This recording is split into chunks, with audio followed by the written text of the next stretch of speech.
Hello everyone, कैसे हैं आप सब। आशा करते हैं आप लोग बेहतर होंगे, तैयारी भी बहुत अच्छा चल रहा होगा। तो आज के इस वीडियो में हम देखेंगे एसके झा के द्वारा जो बिहार एसएससी बूस्टर के नाम से ये मैगज़ीन निकाला गया है, जिसका नाम मंथली मैगज़ीन रखा गया है। इसमें जो क्वेश्चन दिए गए हैं वो क्वेश्चन पे हम लोग आज डिस्कशन करेंगे। इसमें दिया गया क्वेश्चन जो है आप सब्जेक्ट वाइज दिया गया है, लेवल वाइज क्वेश्चन को चयन किया गया है, चैप्टर वाइज क्वेश्चन का चयन किया गया है, और जो भी क्वेश्चन सेलेक्ट किए गए हैं वो अपने आप में एक सुपर सिलेक्टेड क्वेश्चन है। तो इस क्वेश्चन को हम लोग डिस्कशन करेंगे, देखते हैं क्या सब क्वेश्चन है। और आज के इस वीडियो में हम साइंस के क्वेश्चन करेंगे। साइंस में हमारा जो है फिजिक्स का भी कुछ क्वेश्चन मिलेगा आपको, केमिस्ट्री का भी कुछ क्वेश्चन मिलेगा आपको, और बायोलॉजी के तीनों क्वेश्चन मिला के जो है इन तीनों सब्जेक्ट से क्वेश्चन कुल मिला के हम लोग कुल 50 क्वेश्चन का डिस्कशन करने वाले हैं एकदम फास्ट में। तो चलिए आज के इस वीडियो को शुरुआत करते हैं। चलिए हम साइंस के फिजिक्स के से अब क्वेश्चन की शुरुआत करते हैं। तो फर्स्ट क्वेश्चन है हमारे पास कि दबाव की एसआई इकाई क्या है। तो दबाव की एसआई इकाई होता है न्यूटन प्रति वर्ग मीटर। तो ऑप्शन हमारा यहाँ पे सी करेक्ट आंसर हो जाएगा, न्यूटन प्रति वर्ग मीटर। नेक्स्ट क्वेश्चन है निम्नलिखित में से कौन सुमेलित नहीं है। तो जो सुमेलित नहीं है उसकी चयन यहाँ पे करने के लिए कहा गया है। डेसिबल ध्वनि की प्रबलता की इकाई है, सही है। अश्वशक्ति शक्ति की इकाई है, ये भी सही है। समुद्री मील नौसंचालन में दूरी की इकाई है, ये भी सही है। डॉप्सन ऊष्मा की इकाई है, ये क्या है, गलत ऑप्शन दिया हुआ है, क्योंकि डॉप्सन जो होता है ये ओजोन परत की मोटाई की मापा जाता है। वहीं यदि हम ऊष्मा की इकाई की बात करें तो इसकी इकाई जूल होती है। तो हमारा जो करेक्ट आंसर हो जाएगा वो हमारा क्या हो जाएगा, ऑप्शन नंबर कौन सा हो जाएगा, तो ऑप्शन हमारा यहाँ पे डी करेक्ट आंसर हो जाएगा, option number D. Next question देखते हैं, एक एटमॉस्फेयर बराबर क्या होता है। तो एक एटमॉस्फेयर बराबर होता है 1.01 गुना 10⁵ पास्कल। ये 10⁵ यहाँ पे 5 पास्कल लिखा हुआ है, तो ध्यान रखिएगा 10⁵5 पास्कल। ऑप्शन नंबर ए यहाँ पे करेक्ट हो जाएगा। नेक्स्ट क्वेश्चन हमारे सामने है, यहाँ पे सुमेलित करने के लिए कहा गया है। अब एक साइड दिया गया है भौतिक राशि, और इस भौतिक राशि का मात्रक इसमें हमको मिलाने के लिए कहा गया है। तो यहाँ पे है त्वरण का क्या होता है, तो मीटर प्रति सेकेंड स्क्वायर। तो हमारे पास ये हो जाएगा। बल का मात्रक क्या होता है, तो बल का मात्रक न्यूटन होता है, और न्यूटन बराबर क्या होता है, केजी मीटर पर सेकेंड स्क्वायर। तो ये हमारे पास इसे ये हो जाएगा, मतलब बल का केजी मीटर पर सेकेंड स्क्वायर। वहीं यदि कार्य करें तो कार्य का मात्रक जूल होता है, और आवेग का मात्रक न्यूटन सेकेंड होता है। क्या होता है, न्यूटन सेकेंड। तो ऑप्शन नंबर हमारा ये करेक्ट हो जाएगा। ओके, चलिए, तो इस हिसाब से यदि आप ऑप्शन का चयन करेंगे तो आपके पास ऑप्शन नंबर एक करेक्ट आंसर निकल के आएगा। नेक्स्ट क्वेश्चन देखते हैं कि निम्नलिखित में से किसकी कोई इकाई नहीं है, यानी कि वो मात्रक विहीन है, उसकी कोई मात्रक नहीं होती है। तो यदि हम यहाँ बात करें किसका जाएगा, तो सापेक्षिक घनत्व जो है यहाँ पे हमारा करेक्ट आंसर क्या हो जाएगा, सापेक्षिक घनत्व। वहीं यदि कुछ और राशि है जिसकी कोई विमान नहीं होती है, कोई मात्रक नहीं होती है, कोई इकाई नहीं होती है, वो क्या क्या है, तो ध्यान रखिएगा घर्षण गुणांक हो जाएगा, विकृति हो जाएगा, आवर्धन अपवर्तनांक, ये सभी चीज़ें हैं जिनका कोई मात्रक नहीं होता है। नेक्स्ट है डैश की इकाई न्यूटन है। तो न्यूटन किसकी इकाई होती है, तो न्यूटन जो होता है हमारे ये बल का इकाई क्या होता है, न्यूटन। तो बल यहाँ पे देख ले, बल और वजन दोनों का इकाई क्या होता है, न्यूटन होता है। ठीक है, राइट, हमारा करेक्ट आंसर क्या हो जाएगा, ऑप्शन नंबर बी हो जाएगा। वहीं यदि वजन, यहाँ पे वजन का तो न्यूटन ही हो जाएगा। त्वरण की बात करें तो त्वरण का न्यूटन प्रति मीटर स्क्वायर होता है, और संवेग का बात करें तो संवेग का क्या होता है, तो संवेग का केजी मीटर पर सेकेंड स्क्वायर होता है, केजी मीटर पर सेकेंड स्क्वायर इसका होता है। द्रव्यमान का तो सबको पता है, ये इसका केजी होता है। तो करेक्ट आंसर हमारे पास ऑप्शन नंबर बी करेक्ट होगा। चलिए नेक्स्ट क्वेश्चन यहाँ पे देखते हैं, क्वेश्चन नंबर 7 है, निम्न में से कौन दो भौतिक राशियों की इकाई समान है। तो भौतिक राशि जिसकी मात्रा क्या है, समान है, उसके बारे में बताना है। चलिए ऑप्शन पहले देखते हैं।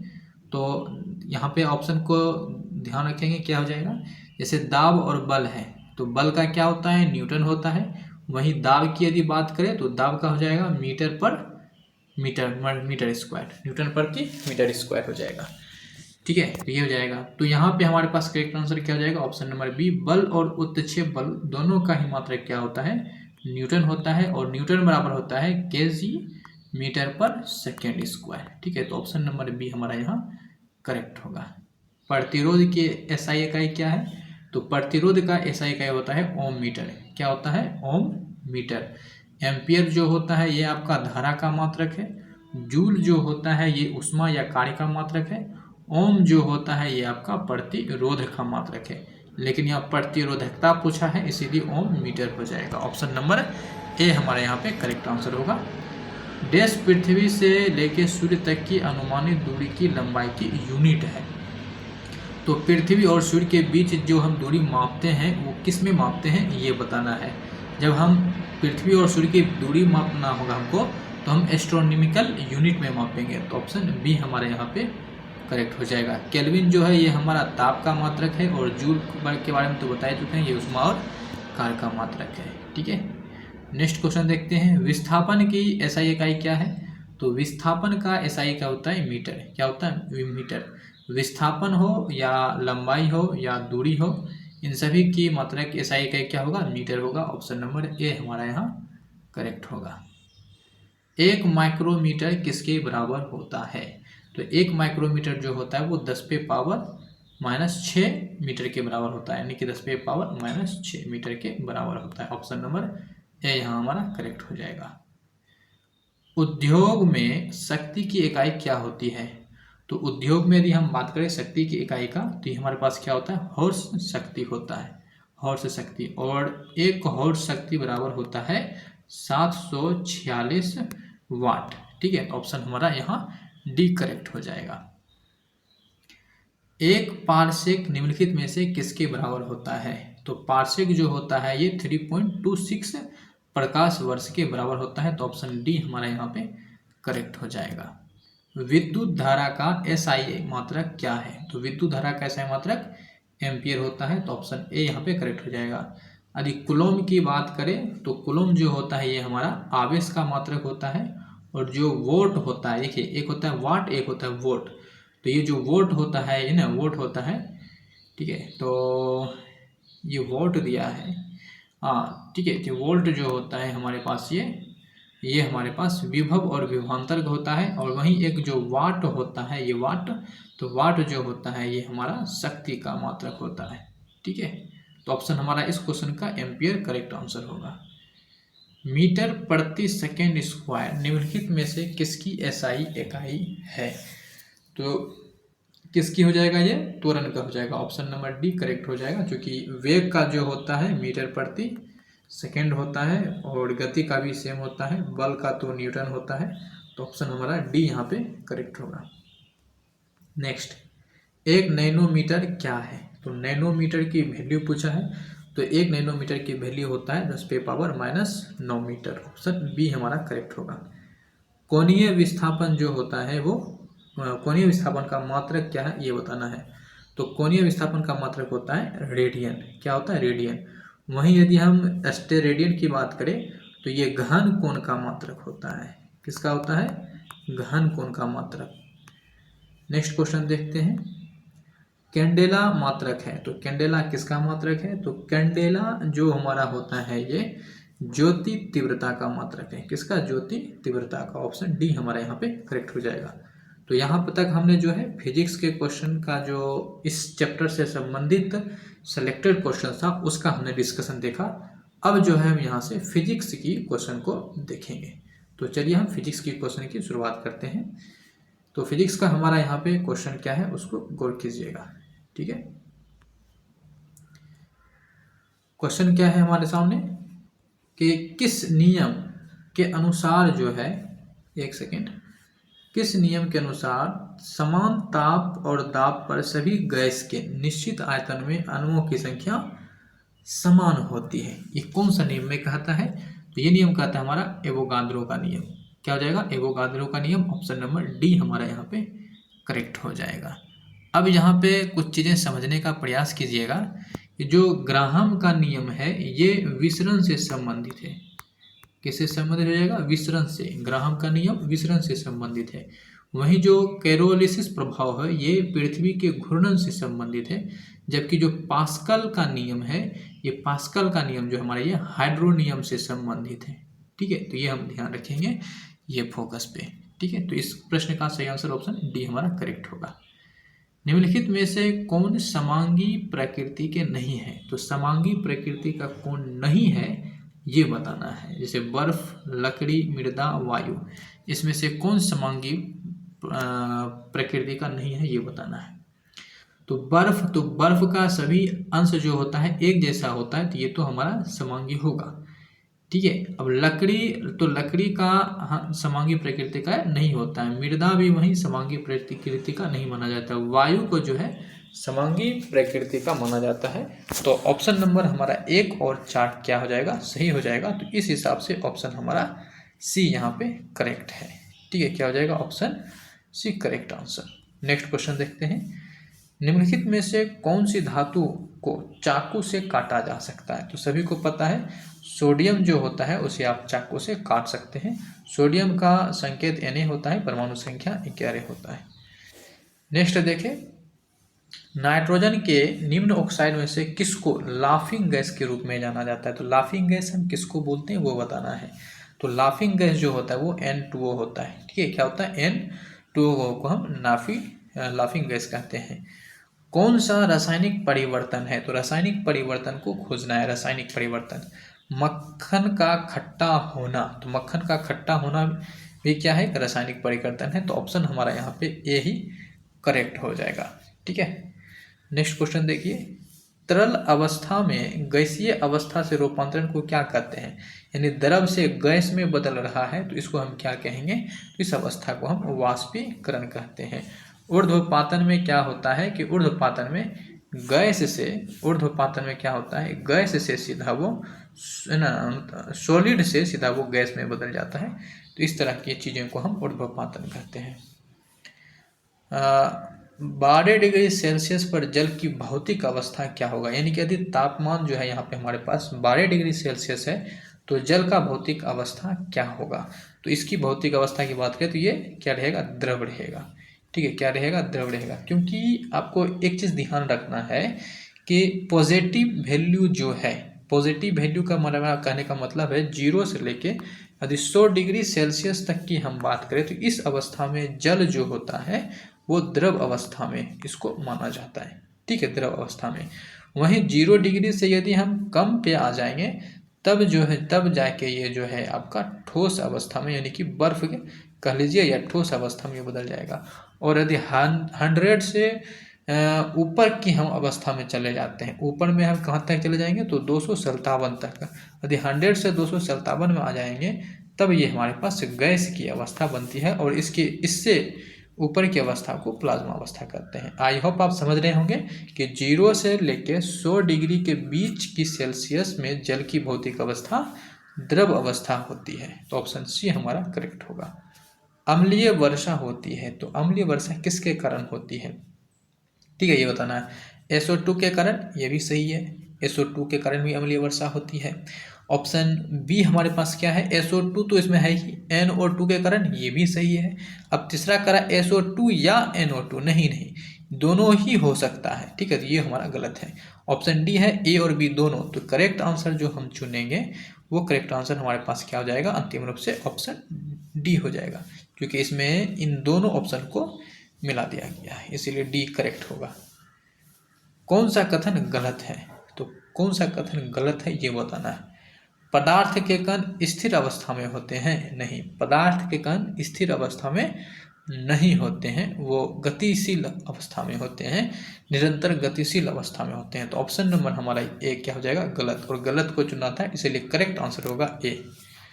ठीक है, नेक्स्ट क्वेश्चन देखते हैं। सितारों में प्लाज्मा बनने का कारण पूछा गया है, क्या है प्लाज्मा बनने का कारण? तो क्या हो जाएगा? उच्च तापमान इसका मेन कारण होता है। ठीक है, और प्लाज्मा जो होता है एक आयनित अवस्था होती है, ये ध्यान रखिएगा। और हम उच्च तापमान की बात करें तो उच्च तापमान को हम पायरोमीटर से मापते हैं। तो ऑप्शन हमारे यहाँ पे ए करेक्ट होगा। निम्नलिखित में से कौन सा कारक वाष्पीकरण की दर को कम करता है? तो वाष्पीकरण की दर कम करने की बात कही गई है। तो वाष्पीकरण की दर जो कम होता है वो नमी के कारण होता है। किसके कारण? नमी के कारण। और बढ़ेगा किसके कारण? तो ध्यान रखिएगा, यदि गर्मी बढ़ रहा है यानी ताप में वृद्धि करेंगे तो भी बढ़ेगा, ये क्षेत्रफल में वृद्धि से बढ़ेगा, वायु में गति होगा तो वृद्धि होगा।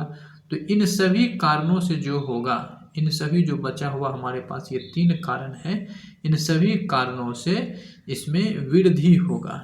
क्या होगा? वाष्पीकरण की दर में वृद्धि होगा। जबकि नमी के कारण क्या होता है? इसकी दर कम होता है। तो ऑप्शन हमारे यहाँ पे भी करेक्ट होगा। निम्नलिखित में से कौन सी धातुएं ठंडे पानी के साथ शीघ्रता से अभिक्रिया करता है? शीघ्रता से अभिक्रिया कौन करता है ठंडे पानी के साथ? तो ये हो जाएगा हमारा पोटेशियम। क्या हो जाएगा? पोटेशियम, जिसकी संकेत क्या होता है? परमाणु संख्या 19 होती है। तरल में प्रवाह का अद्वितीय गुण होता है। अद्वितीय गुण होता है। गैस तथा द्रव तरल के समान व्यवहार करते हैं। तो ऑप्शन सी यहाँ पे करेक्ट हो जाएगा। ठीक है, ये हमारे पास अद्वितीय गुण, ये करेक्ट हो जाएगा। आगे देखिए, निम्नलिखित में से भौतिक परिवर्तन कौन है? तो भौतिक परिवर्तन को यहाँ पे खोजना है कि कौन भौतिक परिवर्तन है। लोह जो है धातु का पिघलना, कि लोह धातु का पिघलना, यानी कि वो लोह धातु पिघला तो क्या वो भौतिक परिवर्तन है या नहीं, ये बताना है। तो ये भौतिक परिवर्तन तो है। लोहे में जंग लगना, तो लोहे में जंग लगना एक रासायनिक परिवर्तन है, भौतिक परिवर्तन नहीं है। एक लोह छड़ को मोड़ना, तो ये भी भौतिक परिवर्तन ही माना जाएगा। लोह धातु का एक तार खींचना, ये भी भौतिक परिवर्तन ही होगा। तो कौन भौतिक परिवर्तन है ये बताना है। तो 1 भी भौतिक परिवर्तन है, 3 भी भौतिक परिवर्तन है और 4 भी। तो 1 3 4, 1 3 4 ऑप्शन नंबर हमारे पास हो जाएगा कौन सा? ये हो जाएगा 1 3 4 सी। नेक्स्ट, निम्नलिखित में से किसने रासायनिक संयोजन के 2 महत्वपूर्ण नियमों की स्थापना करके रासायनिक विज्ञान की नींव रखी थी? तो किसने रखी थी ये बताना। रासायनिक संयोजन का नियम किसने दिया था? तो रासायनिक संयोजन का नियम जो है ये हमारा लेवोजियर के द्वारा दिया गया था। तो ऑप्शन डी करेक्ट हो जाएगा। ठीक है, कौन सा कथन गलत है? गलत कथन का चयन करना है। ठोस पदार्थों का आकार अनिश्चित होता है। नहीं, ठोस पदार्थ का आकार जो होता है वो निश्चित नहीं बल्कि निश्चित होता है। तो यही ऑप्शन गलत है। तो करेक्ट आंसर होगा हमारा ऑप्शन ए। ठीक है, नेक्स्ट, इनमें से कौन सा पदार्थ फ्लोरोसेंट ट्यूब में उपस्थित गैस की प्रकृति के आधार पर एक विशेष रंग के साथ चमकता है? तो क्या हो जाएगा? ये प्लाज्मा। कौन सा अवस्था? प्लाज्मा हो जाएगा। नेक्स्ट चलिए देखते हैं अब जो है यहाँ पे हम बायोलॉजी का क्वेश्चन शुरू करते हैं, तो उसको देखिए। ठीक है, वैज्ञानिक वर्गीकरण में वर्गीकरण की मूल इकाई क्या है? वर्गीकरण की मूल इकाई क्या है? जाति, नस्ल, परिवार, क्रम, क्या है ये बताना है। तो इसका करेक्ट आंसर होगा हमारे पास नस्ल। क्या हो जाएगा? नस्ल। निषेचन, विकास, विभाजन और विभिन्नता के अध्ययन को किस नाम से जाना जाता है? तो इसको भ्रूण विज्ञान कहते हैं। क्या हो जाएगा? भ्रूण विज्ञान।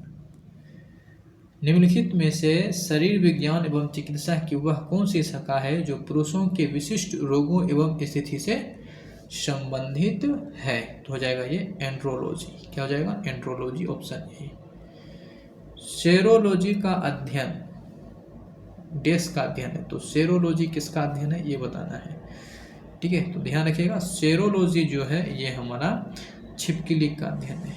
किसका हो जाएगा? छिपकली का, option number B. Next question है कि हेमाटोलॉजी का अध्ययन से संबंधित है। तो हेमाटोलॉजी किसके अध्ययन से संबंधित है? ये हो जाएगा ब्लड यानी रक्त के अध्ययन से संबंधित है। ठीक है, पैलियंटोलॉजी देश के अध्ययन से संबंधित। पैलियंटोलॉजी, तो पैलियंटोलॉजी के अंतर्गत जो है हम जीवाश्मों का अध्ययन करते हैं, जीवाश्मों का। ठीक है, ऑप्शन नंबर बी। जेनेटिक्स निम्न में से किसका अध्ययन है? तो जेनेटिक्स जो होता है ये आनुवांशिकता और विवरण से संबंधित, ऑप्शन डी। भारतीय पारिस्थितिकी का जनक किसे कहते हैं? तो भारतीय पारिस्थितिकी का जो जनक कहा जाता है हम रामदेव मिश्रा कहते हैं। तो इसमें से तो कोई नहीं होगा, तो यहाँ पे देख लीजिए Ramdev Mishra, option number C यहाँ पे करेक्ट हो जाएगा। ठीक है, व्हीटर ने जीवधारियों को कितने भागों में वर्गीकृत किया है? तो व्हीटर ने जीवधारियों को 5 भाग में वर्गीकृत किया गया है। मोनेरा, प्रोटिस्टा और फंगी, एनिमल और पादप, इन 5 में जो है इसको बांटा है। सर्पों के विषय में जानकारी प्राप्त करना क्या कहलाता है? तो इसको हम सर्पेटोलॉजी कहेंगे। क्या कहेंगे? सर्पेटोलॉजी। टीकाकरण के जनक कौन है? टीकाकरण का जनक किसे माना जाता है? तो एडवर्ड जेनर को टीकाकरण का जनक मानते हैं। विटीकल्चर के द्वारा निम्नलिखित में से कौन एक उत्पादित होता है? तो विटीकल्चर के द्वारा हम किसका उत्पादन करते हैं? अंगूर का।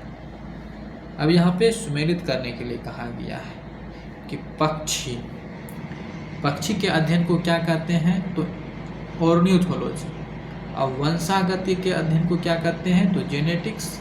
और पर्यावरण के अध्ययन को क्या कहते हैं? इकोलॉजी। और जीवाश्म के अध्ययन को क्या कहेंगे? पेलियोबोलॉजी। ठीक है, पेलियोलॉजी। ऑप्शन नंबर ये हमारा मेल हो जाएगा। तो 3, 4, 2, 1, 3, 4, 2, 1 यहाँ पे हमारा ऑप्शन नंबर बी करेक्ट हो जाएगा। नेक्स्ट क्वेश्चन देखते हैं। फूलों के अध्ययन को क्या कहते हैं? तो फूलों का अध्ययन को जो है हम क्या कहते हैं? एंथोलॉजी। माइकोलॉजी के अध्ययन किससे संबंधित है? तो माइकोलॉजी का जो अध्ययन है ये कवक से संबंधित है। तो ये हमने जो है कुल 50 क्वेश्चन को देख लिए। आशा करते हैं आपको अच्छा लगा होगा, फास्ट रिवीजन आपका हो गया होगा। तो चलिए हम अगले वीडियो में मिलेंगे, तब तक के लिए आपसे जय हिंद, बाय बाय।